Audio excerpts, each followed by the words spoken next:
निकालिए और पाठ 12 खोलिए, सुदामा चरित्र। ठीक है बेटा।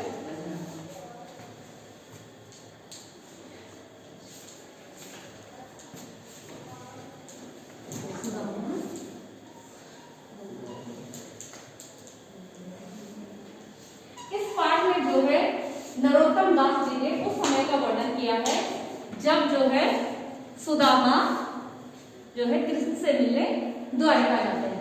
ठीक है। सुदामा बड़े गरीब ब्राह्मण थे, बड़ी मुश्किल से उनका भरण पोषण हो रहा था। ठीक है। तो एक दिन जो है सुदामा की पत्नी उनसे कहती है कि आप तो कहते हो कि जो है श्री कृष्ण आपके बचपन के मित्र हैं। ठीक है। तो वे अब द्वारका के राजा हैं, क्यों नहीं आप उनसे जाके मदद मांग लेते हैं, है ना।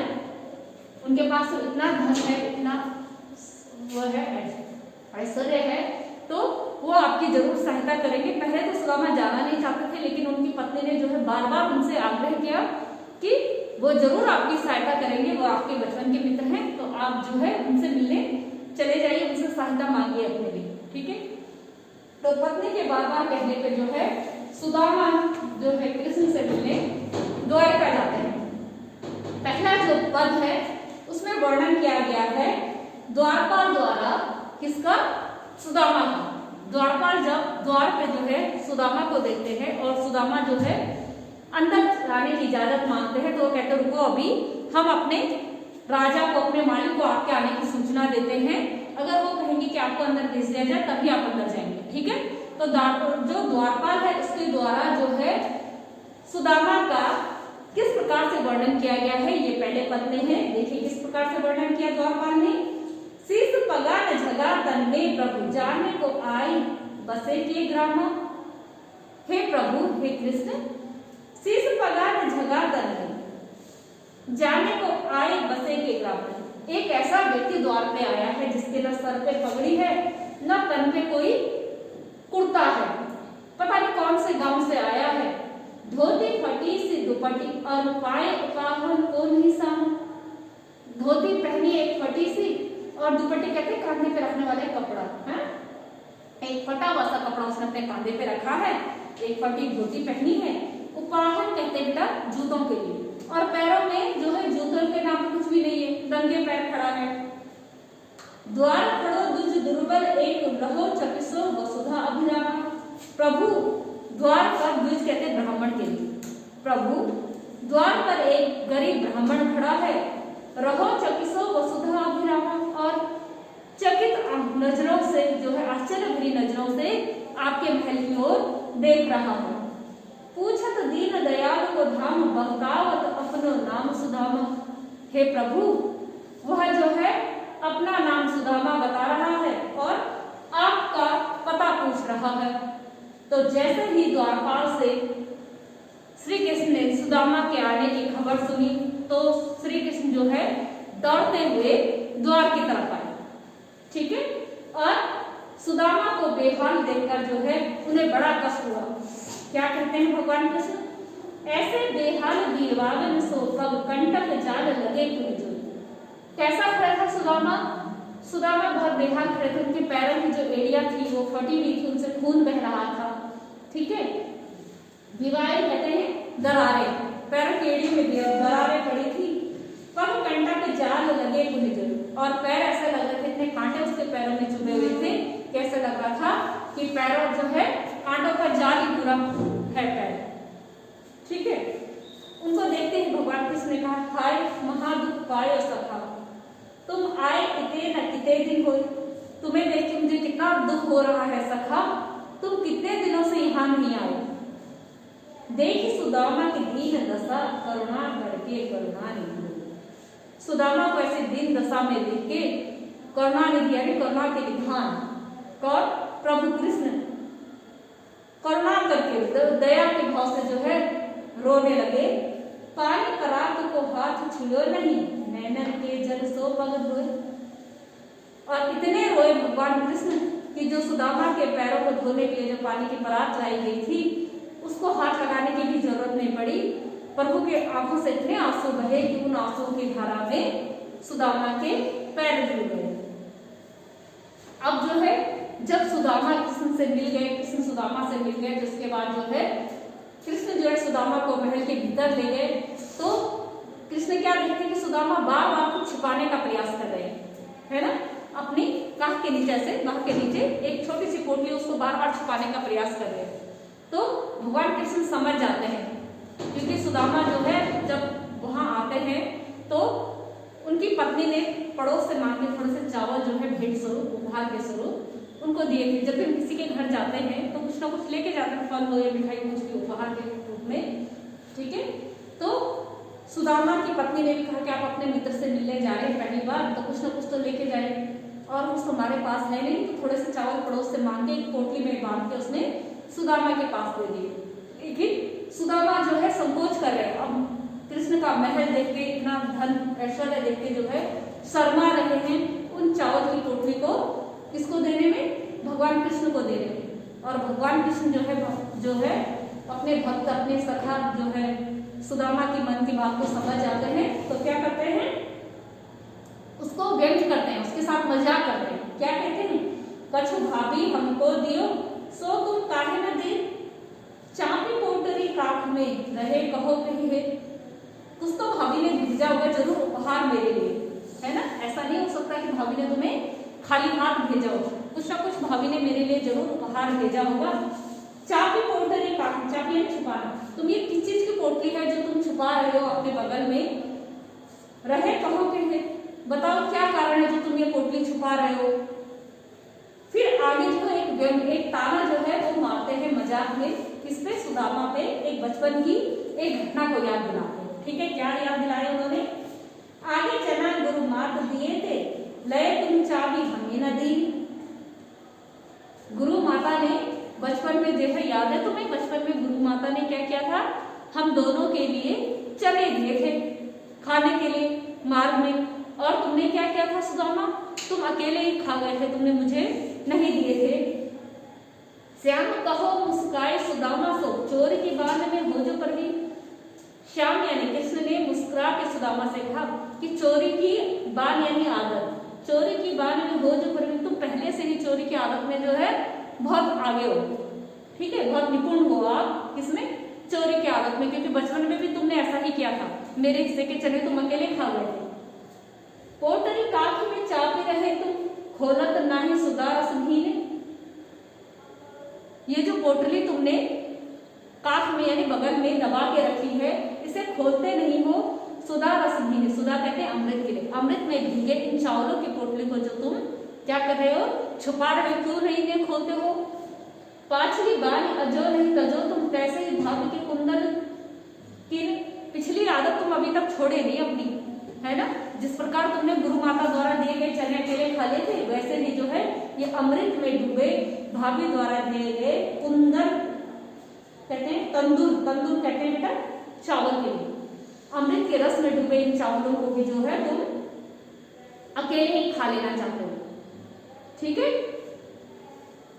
अब जो है इसके बाद वाला जो पैराग्राफ है वो उस समय का है जब जो है कुछ दिन रहने के बाद, कुछ दिन द्वारका में रहने के बाद सुदामा जो है कृष्ण से अनुमति लेते हैं, मित्र बहुत दिन हो गए आपके यहाँ रहते हुए, अब मुझे वापस चलना चाहिए, अब मुझे अपने घर की ओर जाना चाहिए। और सुदामा अपने घर की ओर आते हैं, लेकिन जो है श्री कृष्ण कहते हैं अच्छा ठीक है मित्र, तुम जाना चाहते हो तो जाओ, कुछ दिन और रुकते तो मुझे अच्छा लगता, लेकिन अब जाना चाहते हो तो जाओ। लेकिन क्या करते हैं, खाली हाथ भेज देते उसे, है ना। सुदामा सोचते हैं कि जाते हुए जो है मेरा मित्र जो है जरूर कुछ ना कुछ मेरे को सहायता करेगा, मुझे कुछ ना कुछ जरूर देंगे, क्योंकि मैं इतनी बुरी हालत में इनको मिला हूँ, तो इनको जो है पता तो मेरी हालत चलेगी कि मैं किस दौर से गुजर रहा हूँ। तो वो तो इसलिए नहीं मांगते, संकोचवश सुदामा कुछ मांगा नहीं कि मेरे मित्र को मेरी हालत पता है, तो हम अपने आप ही जो है दे देंगे।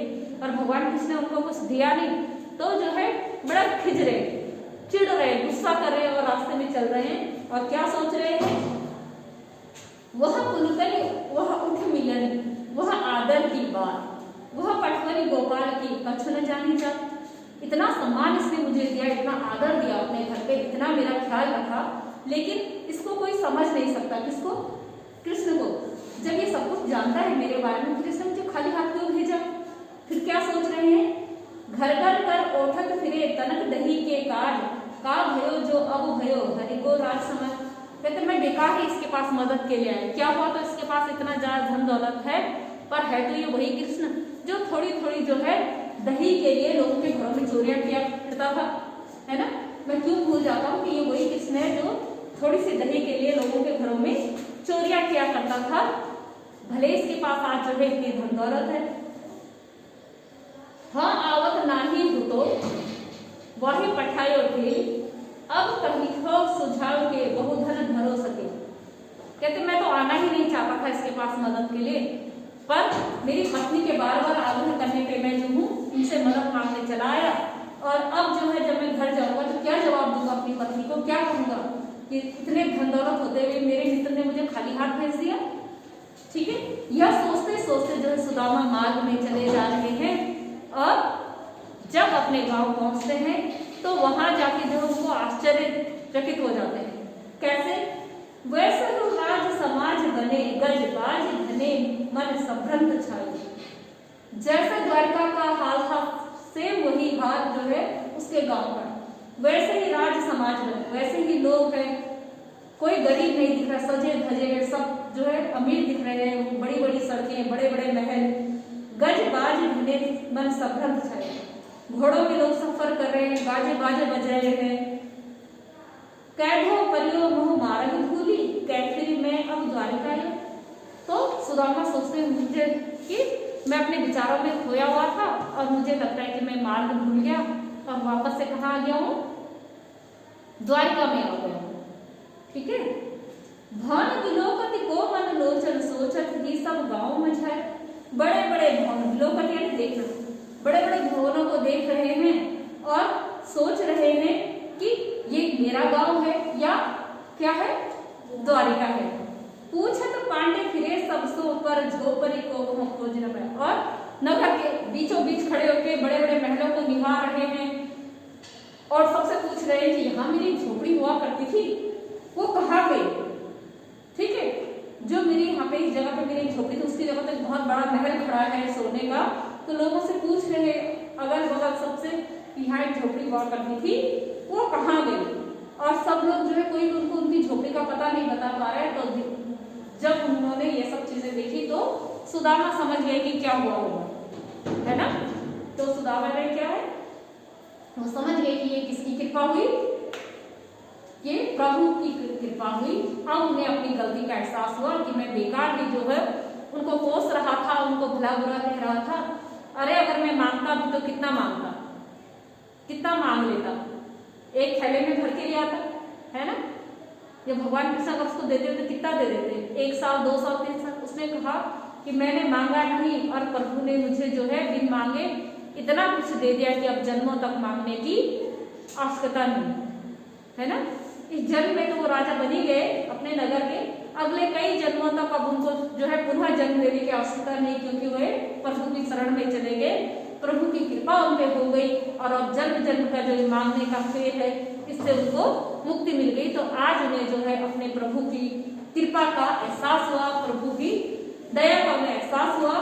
और क्या बोल रहे हैं वो, कै वो टूटी सी छानी हती कहूँ कंचन के अब धाम सुहाग। कहाँ तो वो टूटी फूटी क्या थी, छानी यानी झोपड़ी, कहाँ तो मेरी एक टूटी फूटी झोपड़ी थी, और अब जो है प्रभु की कृपा से कंचन के अब धाम सुहाग। कंचन कहते हैं बेटा सोने के लिए, अब वहां सोने के महल सुहाग, सोने के महल सजे हैं। कै पग में पहने ही नहीं हती कहाँ ले गजराह ठाली वहां। कहीं तो मेरे हाल ऐसे थे कि पैरों में पहनने के लिए जूते तक नहीं थे, और आज ईश्वर की कृपा ऐसी हुई मुझ पे कि मेरे को कहीं भी जाना हो तो मेरे लिए जो है क्या है, हाथी के साथ महावत खड़े हैं। महावत उन्हें कहते हैं जो हाथी को चलाते हैं ना। तो आज भी जहां भी जाना हो हाथी में बैठ के मैं जा सकता हूँ। भूमि कठोर पे रात कटे कहा कोमल सेज पे नींद ना हो। पहले तो ये हाल था कि कठोर भूमि पे क्या होती थी, रात कटती थी मेरी, और अब क्या हो रहा है, अब कोमल सेज पे भी मुझे नींद नहीं आ रही है। कै जरूरतों नहीं कोदो सवा प्रभु प्रताप ते दाख न भाव। कभी तो ऐसे हाल थे हमारे कि 2 वक्त का खाना जुड़ा पाना भी बड़ा मुश्किल था, 2 वक्त का भोजन भी हम नहीं जुटा पाते थे अपने लिए। और आज उस ईश्वर की कृपा से अनेकों प्रकार के जो व्यंजन है वो मेरे सामने उपस्थित हैं। ठीक है, तो ये जो है आपका सुदामा चरित्र पाठ का रिवीजन आपका पुनरावृत्ति कंप्लीट हो गई है बच्चों। ठीक है बेटा, अब आप लोगों को होमवर्क में क्या करना है, इस पाठ में से कोई 10 शब्द आपको लेने हैं और उन 10 शब्दों का आपको क्या करना है, वाक्य प्रयोग करना है। ठीक है, अपने शब्दों में वाक्य प्रयोग करेंगे। दूसरा आपको क्या करना है कि कुछ प्रश्न जो मैं पहले करवा चुकी हूँ आपको वीडियो के माध्यम से, वो तो हो गए, कुछ आप छोटे छोटे प्रश्न लिखेंगे। जैसे सुदामा किससे मिलने द्वारिका आए, किससे मिलने आए थे, श्री कृष्ण से। ठीक है, सुदामा के पैरों में क्या छुपे थे, कांटे छुपे थे। ठीक है, सुदामा किसके व्यवहार से खिंच रहे थे, श्री कृष्ण के। ठीक है, चोरी की बात हो जो परवी ने, ये पंक्ति किसने किससे कही, चोरी की बाण में हो जो परवी ने, ये पंक्ति किसने किससे कही, श्री कृष्ण ने सुदामा से कही। सुदामा कृष्ण से क्या छुपाने का प्रयास कर रहे थे, चावल की रोटी। तो ये छोटे छोटे प्रश्न आप लोग बनाएंगे, इनके उत्तर भी लिख के लाएंगे और साथ में आपको क्या करना है बच्चों कि 10 जो है शब्द इस पाठ से लेंगे और उनका अपने शब्दों में वाक्य प्रयोग करना है।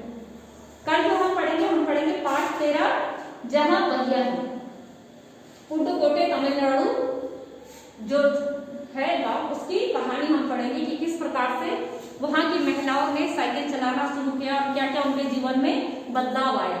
तो जब हम यहाँ इसका रिवीजन करेंगे, आप लोग इस पाठ को घर से भी जरूर पढ़ के आएंगे। ठीक है बच्चों, फिर हम कल इस पाठ का रिवीजन यहाँ पे करेंगे। ठीक है, समझ में आ गया, सुदामा चरित्र सबको अच्छे से समझ में आ गया बच्चों? कोई दिक्कत तो नहीं होगी इस पाठ में? है तो मुझे बताओ भी। ओके, पता चल गया होमवर्क में क्या करना है? Yes ma'am. ठीक है, और साथ साथ पाठ 13 पढ़ के आएंगे, कल हम इसका रिवीजन करेंगे। ठीक है, ओके क्लास, थैंक यू।